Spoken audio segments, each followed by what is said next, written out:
You look at back-to-back wins and 5 of their last 6 after 3-2 start, and a couple, games early in the season, the loss to Drake in particular, I think people were very surprised at, but they seem to have turned it around last couple. Well, and that Drake loss is the big one. Both programs are 7-3 right now. The women are off to that 2-0 start in Big Ten play, but Creighton loss, Virginia Tech loss. You losing to Yeah. two ranked teams, especially playing at Creighton with as much was on the line. Both the teams were in the top 25 at the time, but the Drake game, just from start to finish, just that they didn't have it in it. At the same time, I mean, thankfully they have bounced back from it. But when you're sitting at 3-2 early for a team that has tournament expectations, Yeah.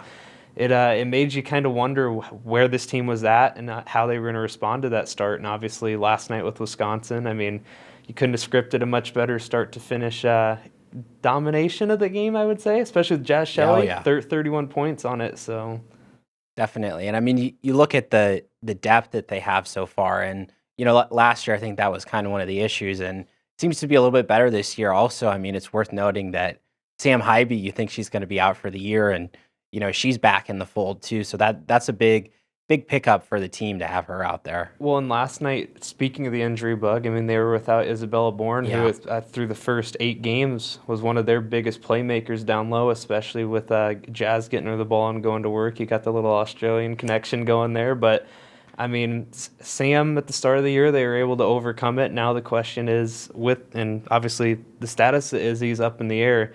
If this is a long-term issue, how are they going to bounce back and keep going here?